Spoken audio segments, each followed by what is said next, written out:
Hello, ladies and gentlemen. Welcome into the next episode of the Umpires in Black and White podcast. My name is Joe Kelly. I am not your usual host for this podcast.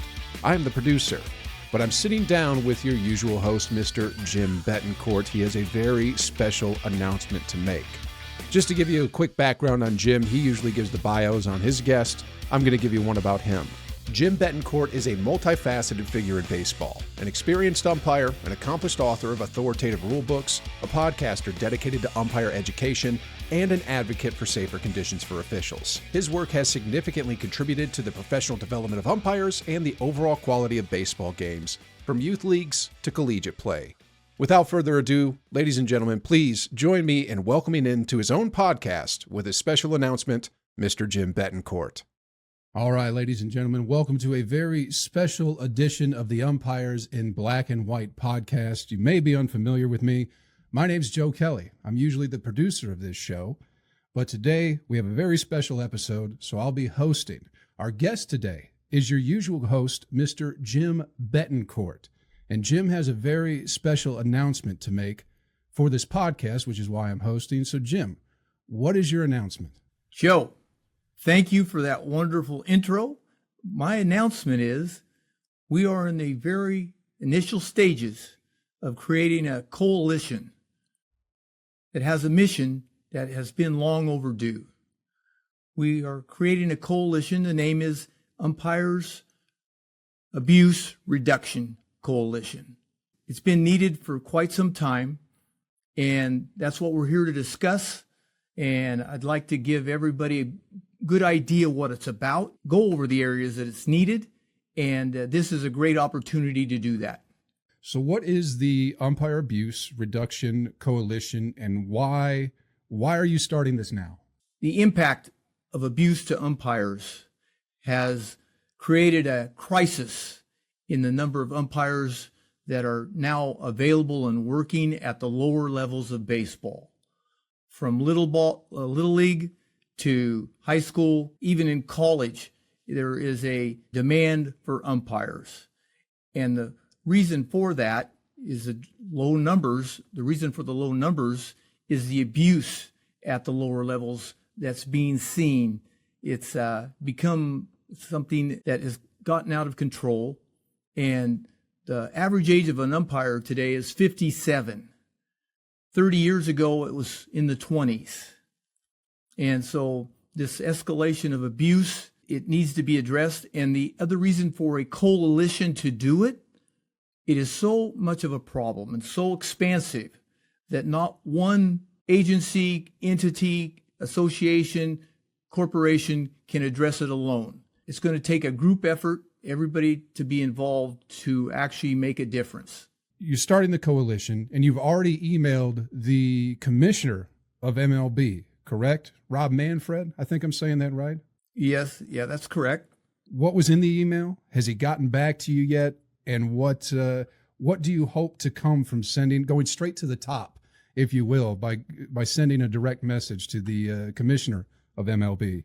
Well, I sent an initial letter addressing the low numbers, and the other thing that I brought up, what a lot of people believe is a contributing factor to the lower level coaches and players reacting disrespectful abuse towards umpires. It's something MLB, it's commonplace in just about every baseball game where a coach or player is berating, cussing at an umpire, and it's something that, unfortunately, it isn't in a vacuum.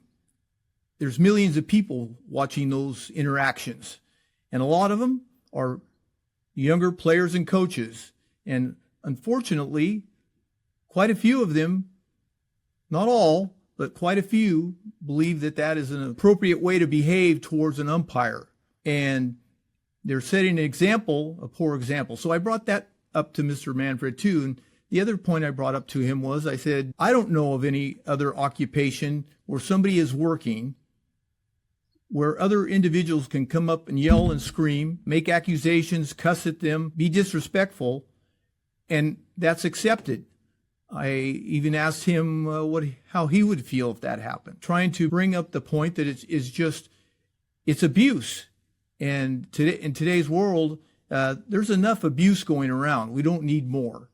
And so I just asked for his support. And then the second letter I sent, I asked him to consider becoming a stakeholder in our coalition, the Umpire Abuse Reduction Coalition. I also indicated he's got the funds, the resources, and the ability to actually make change. Were you at all nervous sending that? Because again, you were going straight to the top. I wasn't nervous because here's the thing. Most umpires are not going to be saying something like that to anybody, that alone the MLB commissioner. One of the reasons is because they want to make sure they continue umpiring and getting games. There's a unspoken truth in umpiring that if you open up your mouth and voice displeasure, there's going to be a good possibility that you're not going to be seeing a lot of baseball games as umpire. I'm 71. The level that I'm umpiring, high school, travel ball, Legion ball, summer ball, adult league baseball, and I don't worry about getting assignments at my age. So honestly, I thought that this was a obligation for me to actually be the one to speak up, because I really don't consider I have anything to lose at this point. And it's such a worthy cause that I felt compelled that I had to do it. I read the letter you sent too, and just some of the stuff. I don't know if we're going to post this along with the podcast, but some figures, some stats that you cited in that letter. We have over 50,000 officials have left umpiring just from 2018 to 2019. You mentioned the average age now is nearly 57, and more than 70% are quitting because of abuse. So what do these numbers really mean for the youth and high school baseball today and the future of umpiring? I'll start with the latter first. For the future of umpiring, if things continue as they are, unchecked, it's going to be the day where we will not have an umpire on the baseball field when there's a game. Now, some people would say, yeah, 8, 10-year-old, 12-year-old kids, no big deal. Well, those people just aren't informed, because it is a big deal. It's a big deal to mom and dad. It's a big deal to the coaches. And Little League Incorporated thinks it's a big deal. ESPN thinks it's a big deal. This issue hurts everyone. Nobody's exempt from what's happening to umpires. It's already happening in high school baseball. Varsity baseball games being played in Los Angeles with one baseball umpire on the field. Enrollments of 4,000 students, a lot of Division I prospects in games, and with one umpire. And because we don't have the numbers, this goes on all across the country. Umpires dropping out right and left. And the other part of your question, can you repeat what you asked? I got going, I forgot. Just basically the dwindling numbers, because you mentioned that 50,000 officials, umpires, have left in basically a year alone, before 2020, 2018 to 2019. The average age, you already mentioned, up to 57, and then more than 70% are quitting because of the abuse. So, I mean, I guess you did kind of answer the question, but what do the numbers mean for youth and high school baseball today? So I assume when you say there's one umpire too, that's going to be a behind the plate umpire, correct? Right. So if there's no field umpire, I played baseball.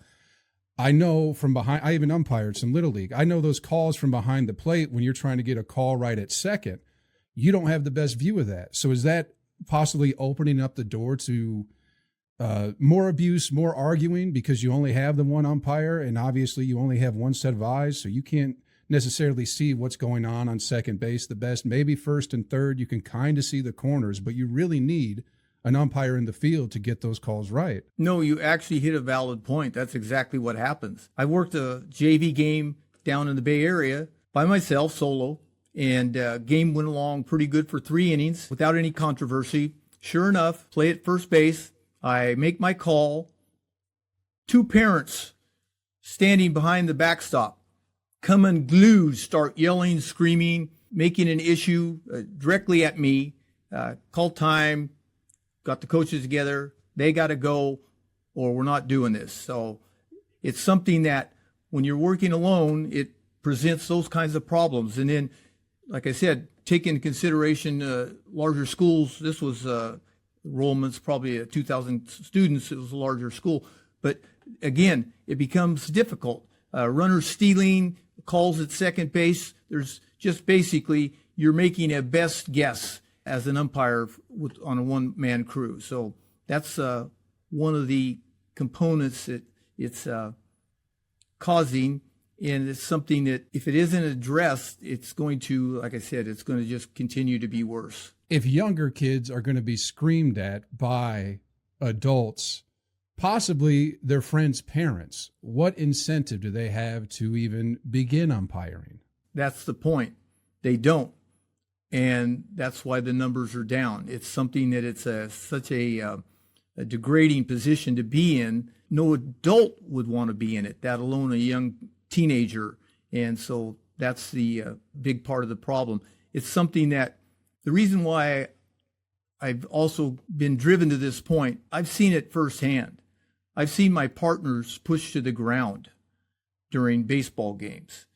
And it's something that type of behavior is perceived as being okay, is just mind-boggling. I mean, police on the scene. There's literally, we know of dozens of cases where umpires have same thing, pushed to the ground, gone to the hospital, a hit in the head, just assaults, basically, just beyond the verbal abuse, the physical abuse. And so there's a great need for intervention, and hopefully once this Umpire Abuse Reduction Coalition gets rolling, we'll be able to put together the pieces to target what causes it, address those issues specifically, find solutions and things that will help to resolve and reduce the numbers of abuse. And that's the issue, or the name of the coalition, reduction. And one of the causes, obviously, is just adults not being able to control their emotions. But you mentioned that the MLB may be at fault, too, for almost normalizing and sometimes glorifying that type of behavior, right? MLB, what takes place there isn't played in a vacuum. There's millions of young players and dads and coaches that look at that and think that, well, hey, this is acceptable behavior. And they don't take into consideration that it's a show up at the big leagues. It's MLB coaches interacting in a negative way towards umpires as part of the history. But it's something that it's been expanded to the point that is now become a detriment to lower levels of umpires. Their health is being attacked physically, mentally. It's just out of control. So it's multifaceted. Like I think the other big component of this scenario is that it's just grown to such proportions that MLB by themselves can't do it. MLB with Little League together really can't hit all the numbers. It's going to take everybody working together, baseball, media, umpire associations, referee magazine, NFHS high school, everybody working together. And then at that point, we'll be able to create effective change. Outside of abuse being, again, normalized or glorified by MLB, why do you think it's become acceptable to treat umpires, which are just human beings, so poorly, where, as you mentioned earlier, people wouldn't dare to talk to somebody at their job how they talk to umpires? So again, outside of it being entertainment, glorification, why do you think people do that? It's a learned trait. Everything we do actually is we've learned from somebody else. If you watch enough baseball on television, you're going to see that is what they do up at that level. Let's move to the high school area where I work so I can speak directly to what I've seen.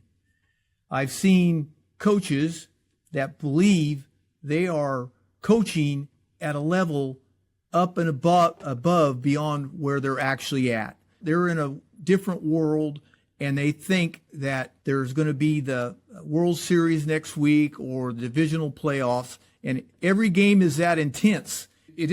Would seem funny if it wasn't true. These folks are basically, they've got adrenaline squirting out their ears, and every pitch and every play is a life-ending play or a call. So their personalities in conjunction with what they believe is the correct way to interact with a umpire on the baseball field is why it occurs. Now, it isn't every coach. This season, I've had just night and day coaches. I've had, and in the same game, I go look at one dugout, coach isn't saying anything. He's helping his players. He's respectful when he talks to me. I go to the other dugout, it's just the opposite, complete disrespect, just ignoring anything that I say.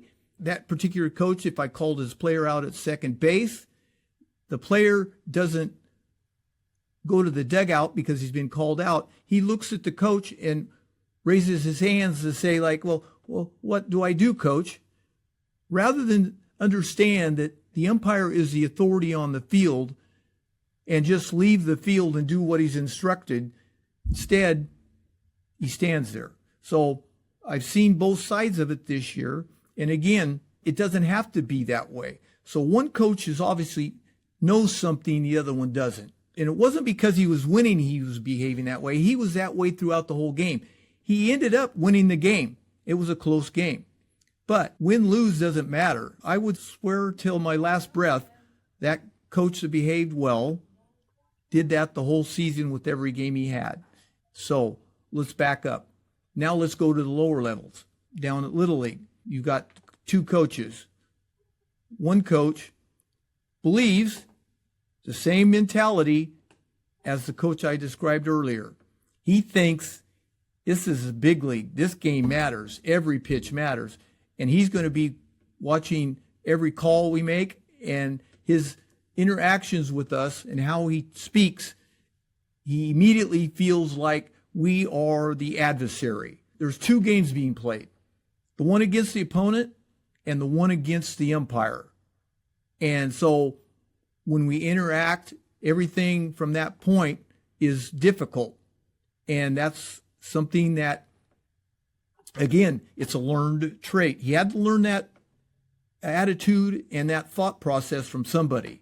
And so television, internet, John Boy Media, they just watch the F-bombs dropped right and left, and that's appropriate because they see that. And so that's their first mentality. I've noticed that too. You see a lot more baseball highlights on social media of extracurricular activity, may be the word. You know, people arguing, umpires, coaches, other players, rather than actual highlights of the game nowadays. It's unbelievable. I worked a game last weekend. Had a pitch come on the inside corner of the strike zone. Batter had his hands down in the strike zone. The ball hits his bat and hands, and I come up, call strike three, I call him out. It was a wrong call. Immediately, both base coaches start screaming. This is a summer ball baseball game, means nothing, a tournament. Both base coaches start screaming. The third base coach starts coming towards me. I put up my hand and say, stop, don't come any further, get back in the box, stop. He stops, but he wants to keep coming. The head coach comes from the dugout screaming. Everybody's yelling immediately. So I get the third base coach to go back, but I have to literally yell at him 3 times to get him to do it. The head coach continues on. He can come out and talk to me. I go, Coach, what's up? He says, that ball came off his hands and the bat, and it went foul, and the catcher didn't catch it. That's a foul ball. And when I looked at him, I said, I think you're right. And when I said, I think you're right, he just looked like somebody pulled the blood out of his nose. He doesn't know what to say. I said, let me go talk to my partner, and I'll make sure he's got what I got, and we'll get it right. He didn't say another word. Walked out, talked to my partner, pointed to the batter, get in the box. We continued on. But they scream immediately. It was a memorial tournament for a young man who had been killed in a car wreck. And it was a summer ball game, meant nothing. but we're going to scream at the 71-year-old umpire out there working a doubleheader. It's out of control. And again, they've been doing that trait for a long time. These people, the same ones, I've umpired so long, I've had the same coaches, and I know which ones behave this way. They continually do it, and it's something that they believe is acceptable and okay. And that's the mentality that we're going to have years and years of this type of behavior and disrespect to individuals out there trying to work and do the best job they can. So this is just kind of a personal, I guess, side question for you, because ABS has been implemented in MLB. Now they can use AI, I guess, to challenge balls and strikes. So what would you say to someone who's like, let's just make these umpires are no good anyway, rather than protecting them, let's just get rid of them and have computers umpire the game? That's a great question. The answer is really broad. I think the best way to answer that question is as far as how it impacts umpires, that'd be fine. Let them go to that. If that's what they believe is the true answer, that is going to create a problem-free environment, just to go to the computer and let that resolve all the issues, yeah, go ahead and do that. Try it out. See how you like it. Because from what I'm seeing about the ABS calling, there's nothing but controversy with that still. It resolves nothing. There's going to be people have a problem if you gave them $1 million and told them that they're the best baseball player on the planet, which I guess that's what we're doing already anyway. We're telling them we are giving them millions. Maybe that's the problem. Why don't we take the millions away from the players and see if that doesn't change their attitudes? Maybe take the money out of baseball. Maybe let them come back down to the levels where I work and see what the game is really supposed to be about. The game's supposed to be about something bigger than the individual or a complaint or a problem or issue.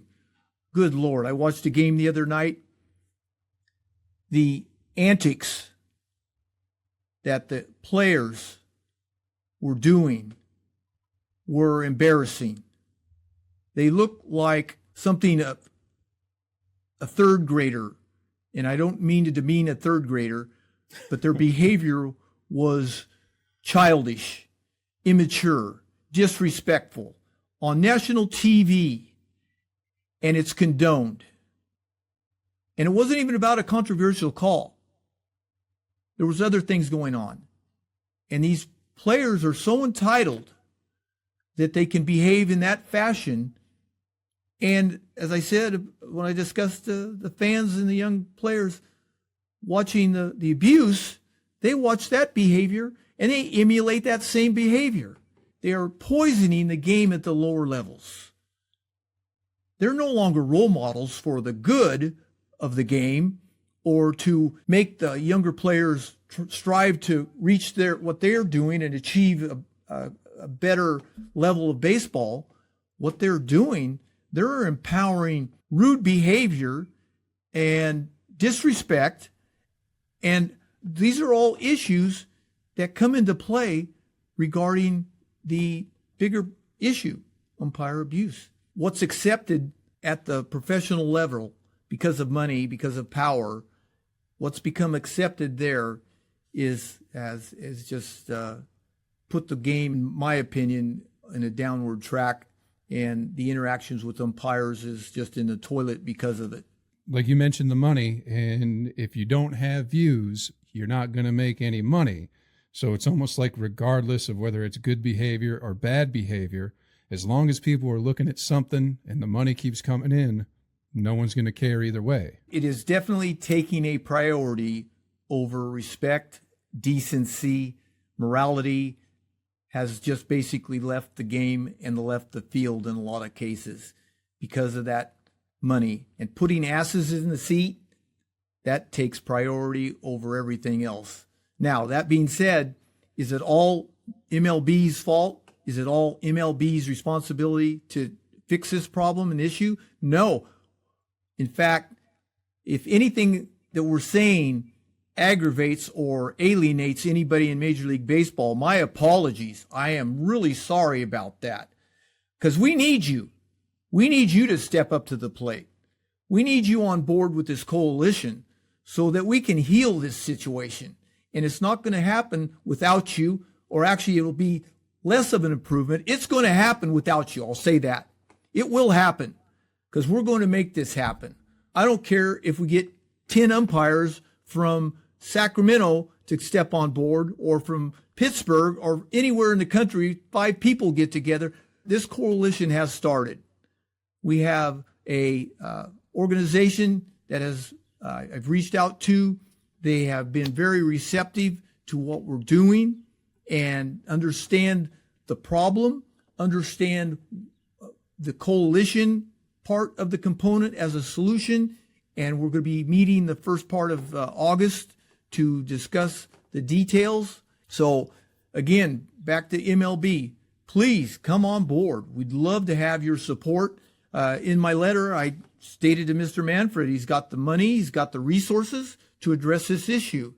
Does he have the will? I hope so. I posted this on Facebook. Umpires just flat out said, no, he doesn't care. He's not going to do anything. And I responded to one gentleman, I said, we don't know what Mr. Manfred's going to do.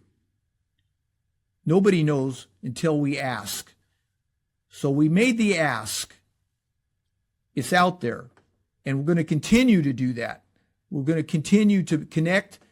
The organization I spoke up about earlier, who's we're going to be meeting in August, they have Major League Baseball umpire connections galore. And in fact, there are many on the board of directors. So we've created the connections already. We're started to make them. And our podcast with Baseball Rules in Black and White, I have connections with World Series umpires, high school umpires across the country. This movement is going to pick up steam because the mission statement is so specific and detailed. I'd like to read that for you. Mission statement. Umpire Abuse Reduction Coalition will bring together our large baseball network of organizations, interests, and individuals to raise funds, identify the causes of umpire abuse, and develop effective ways to reduce and prevent those causes.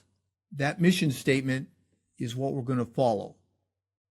We're going to work towards that end because it's overdue, and I don't see why anyone would not want to become involved with that effort.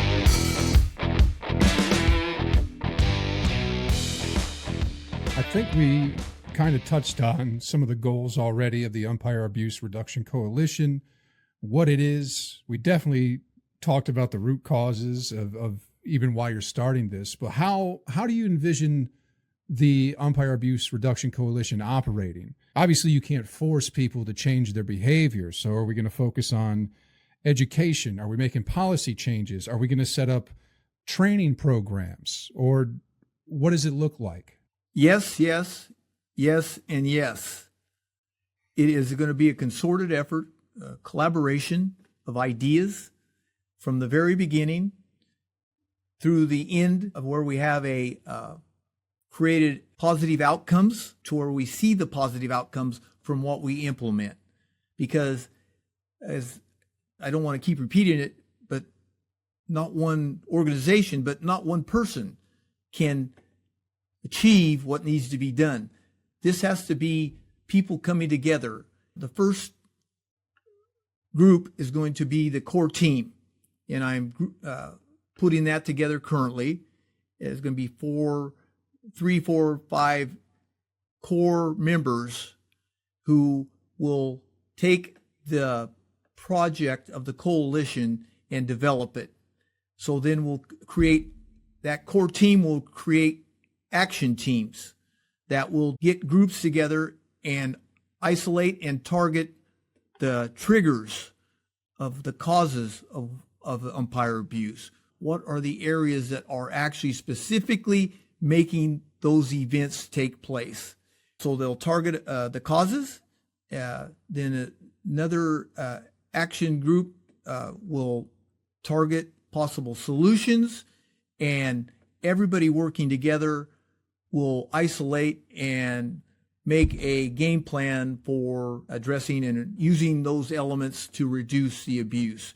And media is going to be involved in this coalition, social media. And so I also envision taking the tools created to improve these situations and get them out there via social media. Then also the organizations themselves create the training needed for proper interactions with umpires and understanding, and have the organizations themselves provide that information to their players and coaches. So it's going to be huge, because when I say huge, I don't mean as much as a big deal. It's going to take a lot of people, a lot of resources, and a lot of hard work to actually identify, create the solutions, get the solutions out to the people that need it. And that's kind of what I'm currently envisioning. That's just me. Now, once we get the ball rolling, there's going to be input. That's what this organization needs, input from everybody. So what works best for you? What works best for Little League is not going to work best for MLB. NFHS high schools not going to work the same for Babe Ruth baseball. So everybody becomes involved. Everybody will be able to isolate the problems that they see as the biggest problems, and then we can work together to create the solutions for those problems. Now, I know this is a very new idea, a very new project for you. Do you have any early wins that you've already seen, or do you have any partners that have already decided to join the ship that you can talk about, or are we keeping that hush-hush right now? We have one organization on board. It's a nonprofit, and again, I really don't want to just disclose anything prematurely, but I sent a one-page letter to this organization describing the coalition and what we're doing, and they're a charity. And in my letter, I stated the old expression is that charity begins at home. And there's a lot of umpires on this board of directors. And I said, umpires at the lower levels needs your help. And I couldn't have been more serious when I said that. We need their help, because we're getting slaughtered, basically assaulted, people put in the hospital down at the lower levels. The problem is so huge and dangerous. It is literally become dangerous. And that's the other reason why young people don't want to get involved, because the consequences when these people get enraged and go crazy, they don't care if it's a 16-year-old kid. They'll assault them. And so this organization sent me back a one-page letter commending my efforts to get this going. And we're very, very, very thankful, and we're very interested. And like I said, they set up a meeting for the 1st of August. And so that's just a couple of weeks away, and we'll continue down that path. So, and then the other positive feedback that I've gotten on Facebook, hundreds and hundreds of umpires thumbs up, contacting me directly. This is the way forward. We need to do this. Nothing but support. Now, on the other hand, there's always going to be well, he ain't going to do nothing, and why are you doing that? Or maybe you should do this. It's something that all with good intentions, but the reality is good intentions don't do anything. And just single suggestions and ideas don't do anything. They don't go anywhere. They don't achieve anything. Because why? It's just one person, one suggestion. It has to be a group effort, and this coalition is that group effort. I know we've talked about the letters or the emails you've been sending. We've touched on them a little bit here and there, but you targeted 3 specific kinds of stakeholders in your letters. You said people with funding, media voices, big media voices, and respected baseball ambassadors. So what is special, or why these 3 particular groups, and what does each group uniquely bring to the table? For a coalition to be sustainable, and we want this to be sustainable. I don't want this to happen and then 5 years from now nobody knows we're no longer in existence. What would be the purpose of that? This has to be a sustainable operation. In order to do that, funding is the number one priority of any coalition. And if it's not, it should be. It's something that if you don't have the money to be able to operate, for your operation to be able to pay for the services and the operational needs of the organization, if you don't have that funding, you go nowhere. Now, that's what I stated, that even stated out with the commissioner's letter. You've got the funding. So I sent it out to people that do have the funding we're reaching out to. But that doesn't mean that we're excluding somebody. We're not looking for everybody to contribute money. We also would like to look at this. Everybody is a stakeholder. We want everyone to be a stakeholder. There are 7 levels of stakeholders. So if you support the coalition, you are a stakeholder. If you're an umpire, without doing anything, you are a stakeholder. We are working for your best interest. So money is not something we're looking for from anybody. That being said, we'll take it from anybody. And the powers to be in baseball will be the number one, hopefully, to help contribute to the coalition to create a sustainable solution for this huge problem. The second choice that we sent to these stakeholders was because they were, the last one was what? An ambassador in baseball. Well, if we don't network like we are doing in this podcast, we don't go anywhere that way either.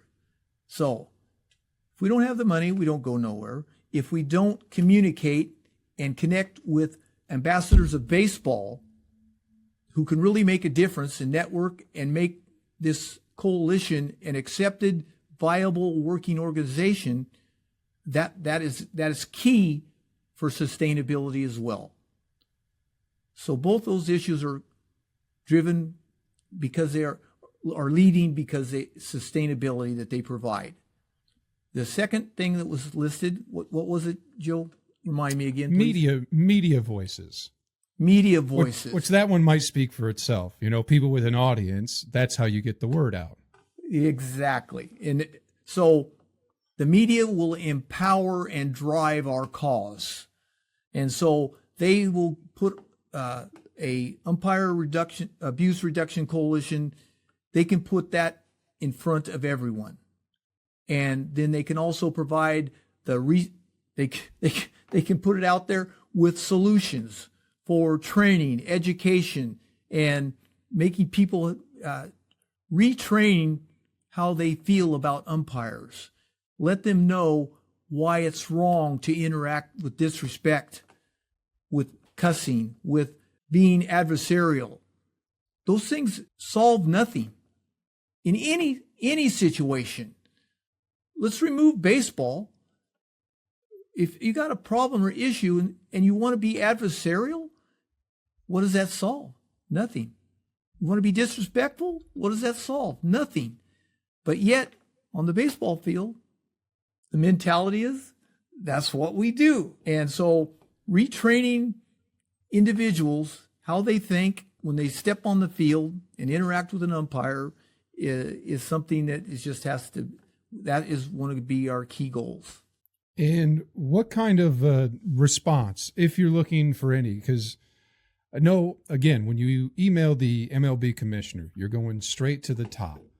What are you hoping is the response from the commissioner, or even maybe if he passes it along to somebody else in MLB? The ideal outcome would be, of course, a letter, one-page letter returned, very similar to the one that I received from the charity that I solicited, with the same types of excitement and looking at this as opportunities that will really benefit umpires.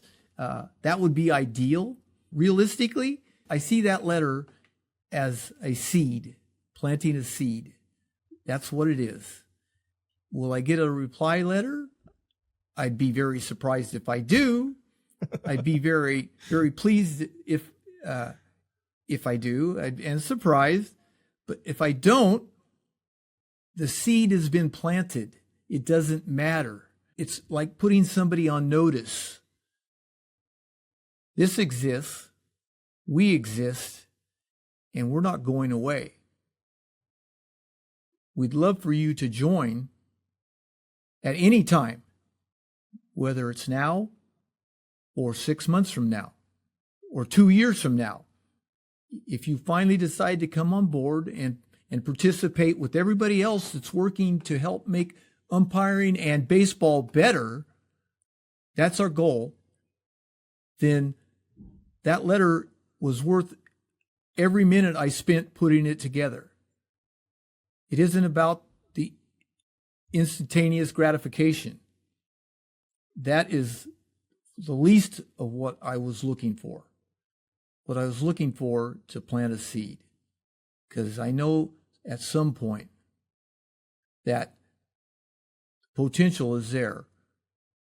6 months, a year, 2 years, they will become involved. So we've gone to the top. We've gone to MLB. We've talking to people in the media, other baseball organizations.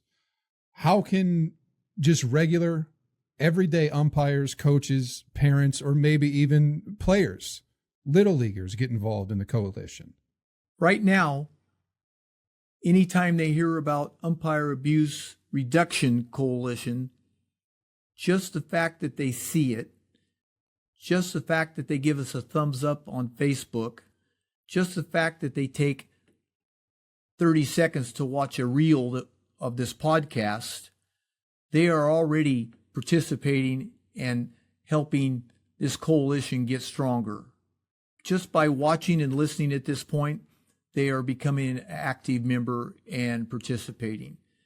At this early stage, we really don't have a vehicle or platform to put them on to really empower them for their support, but that's coming. And that's probably one of the first things that the leadership team will be working to develop, is to give vehicles through social media to players, coaches, parents to get on board, and endorsements. My belief is that the core leadership group will want endorsements from everyone. Anybody that's involved in baseball, connected to it, supporting our cause, will make us even more powerful. As people join in, as the money comes in, we grow, we get stronger, and our ability to create change will happen. What do you think are going to be some of the biggest obstacles that come towards the Umpire Abuse Reduction Coalition? Because I know I've been throwing you softballs. We've been building up the coalition the whole time, but what do you see as some roadblocks, some obstacles that are going to be coming your way, and how do you plan on overcoming those? Now, that is a really good question. That's probably the best question you asked so far. I think that every day and every issue that is going to be presented to us is the next roadblock and hurdle. There are going to be many along the way. The gentleman on Facebook, hey, he won't do that, he don't care. We're going to have naysayers. We're going to have people that find something to look at our goals and ambitions as something as basically inconceivable or impossible or ineffective. And that's just human nature. There's going to be people that do that. And that's going to be probably one of the biggest hurdles that we're going to have to go around. So that, and there's going to be also a concerted effort, I believe, with particularly larger organizations. If they're going to, I hate to speak ill, because I want every one of them to help us out and become stakeholders, but there's a tendency in large organizations to basically, I don't see you, I don't hear you, and I don't need you. And they have a tendency to, it's more about what can you give me than what can we give you in reality. They like their volunteers. They love everybody helping. They like everybody doing their job. But when it comes to that scenario being in reverse, where the person needs help and assistance and guidance, they're not so forthcoming. Traditionally, that is a huge obstacle. You mentioned there's other organizations. Are you aware of any other organizations or coalitions that are doing something similar to your group for umpires? And if you are aware of those, what is going to separate you, or maybe not even separate? Maybe there's ways to work together for groups that are doing something similar rather than trying to cause a divide. When I said we want everybody participating, I don't care if they're doing the identical exact things we're doing. We want to work together and put both of our abilities together gives us a better product. In fact, there's a gentleman, he has an organization called Say So. It's a nonprofit, and he started it, and he's been in discussions with me. And one critique I would say versus his ideology where he's at, it's something that it's more geared towards that one nonprofit organization. So you've got a coalition that's a nonprofit, but it's also made up of hundreds and hundreds of organizations, individuals, diverse groups working together in the baseball community. That's what is needed to be sustainable. If you're just a single entity organization, as I said early on, we will not have positive outcomes in reducing umpire abuse because the problem is so big. Just one single entity can't do it. MLB by itself can't do it. And if that's the case, a small nonprofit won't either. So my idea, bring in Say So, bring in Major League Baseball. That's the key. For the people listening right now to this episode, whether they're umpires dealing with abuse, parents, coaches, just Jim Bettencourt fans, what can they do right now? What can they do today to get involved, to help the coalition, to be a part of it? Is there any path for them other than just a like on Facebook, or is that the extent of where we're at right now? Anytime they see any reel, any Facebook post, anytime they read something that says Umpire Abuse Reduction Coalition, read it, look at it, give it a thumbs up, give it a like. And that, at this point, is something that will continue to build the steam to help move us forward.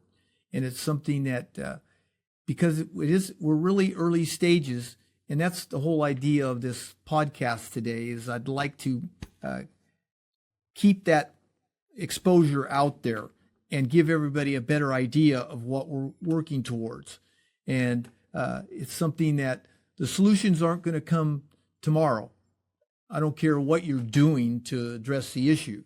These outcomes, positive outcomes, we're not going to see these positive outcomes until we start actually having action groups put together and we have the funding and people on board. So it's, as the old expression is, anything worthwhile, I mean, it takes time. And you just have that commitment and know that finally we're recognizing the problem on a national level. This is a problem. It's something that has been ignored for too long. Again, Facebook posts filled with umpires I was screamed at, yelled at, cops had to escort me off the field, right and left on social media. So what's anybody done? What organization has just jumped in and said, oh, we're not going to allow that. We have to do something at this point. Nobody. Well, somebody's doing it. We're doing it now. It's going to take time. We need to put this together and done correctly. My history with nonprofits, I have 10 years running a nonprofit. I've done this before. I've changed the community's mindset, 3-4 county area mindset about a problem that existed. And we brought it to the light of day. We started to offer education and brought it to the community's awareness. And there was a change in the perceptions and attitudes, and it improved the problem. The one thing that I didn't do in that coalition that I know we need to do in this one, we did not really create a funding source, funding stream. That's why I know that's so important for sustainability. We have to get that first in order to make this engine go. But again, that's something that the core team that we're developing now, of leadership team, we'll be working on that area initially. And then once we do that, we'll be able to move beyond into action teams and actually create the policies and resources that will create the change. What do you see the future of baseball looking like? Not just if, but when we reduce the umpire abuse? I see baseball returning to an era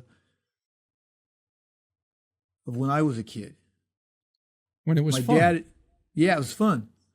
I remember playing pickle in the dirt by the team dugout where my dad was playing with his two brothers. And it was fun. It was dust. They were having fun. I got a picture of them, all three of them smiling. They loved playing the game. That was all that was needed.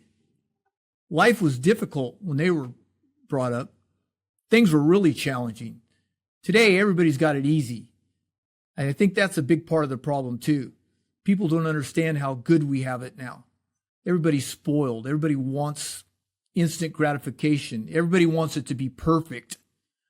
Well, life's not perfect. And back in that day, they all knew that. They all understood life was hell. It was tough.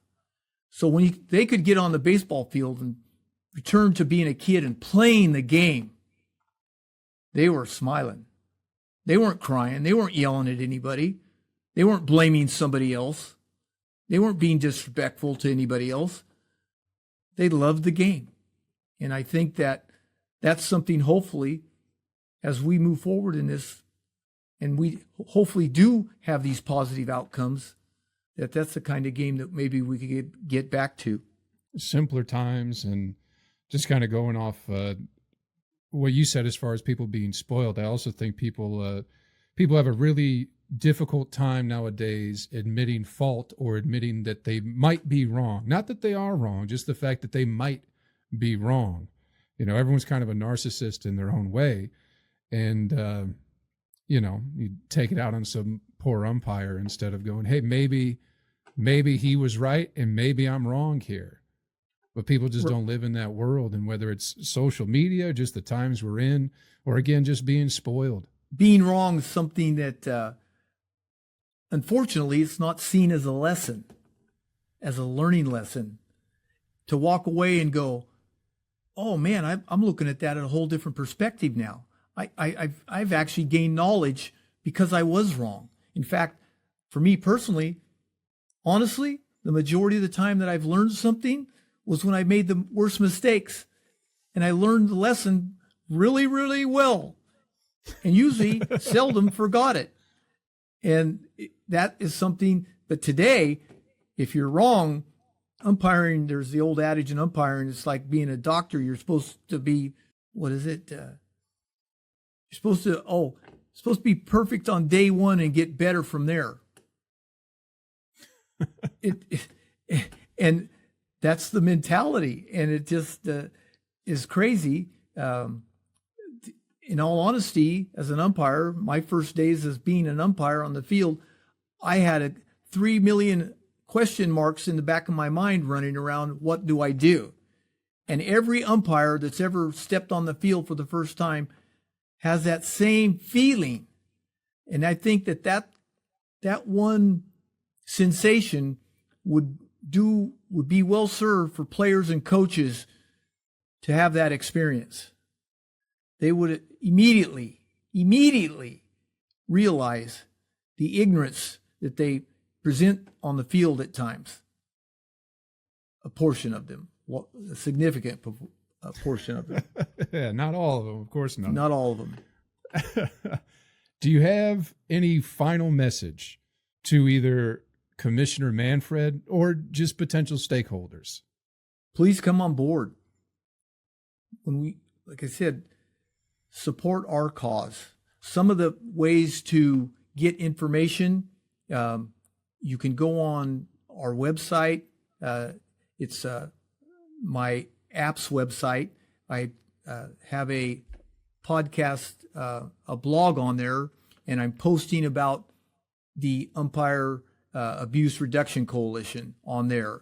So go to www.baseballrules in black and white, and you'll see an option there for the blog. And I'm blogging on there quite a bit about this coalition we're doing, and I'm giving information, and you can get more information on there.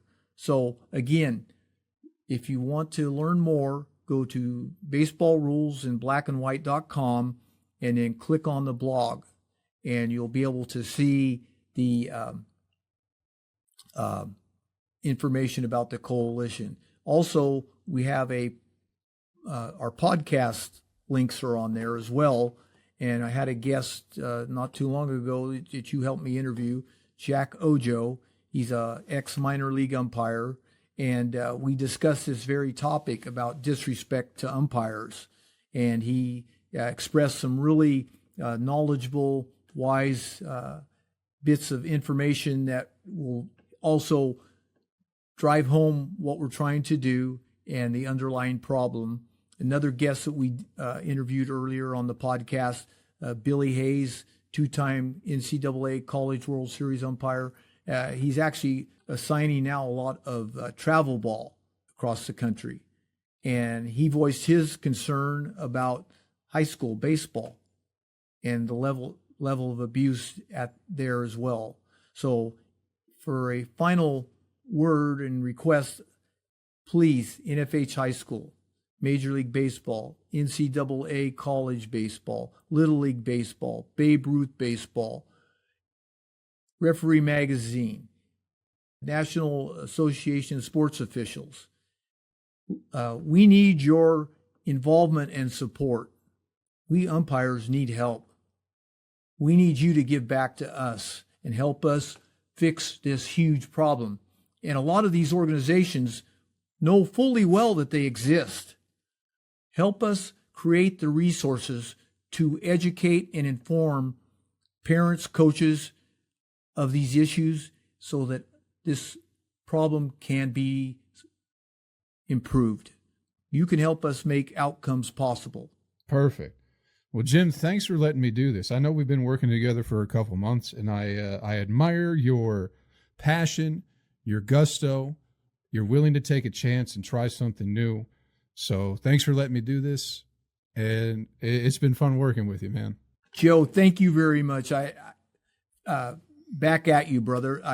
You're providing me a vehicle to be able to present this to so many people and get the word out. You're like you're media. You're exactly. In fact, I probably should consider receiving a resume for the coalition for media production and getting the word out and producing informational ads from you, because when I say everybody, it can help this problem, everybody.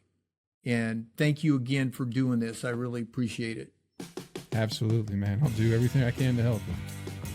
Right. Well, I appreciate that very much. This podcast is brought to you by the #1 rated Baseball Rules in Black and White app. It's the only baseball rules app with videos, multiple rule sets, simplified rule language, and the best part, it's extremely affordable. Download it today or learn more at baseballrulesinblackandwhite.com. That wraps up another fun-filled edition of the Umpires in Black and White podcast. You can watch or share this amazing episode again on our Baseball Rules in Black and White YouTube channel or go to baseballrulesinblackandwhite.com. Thanks for watching and see you next time.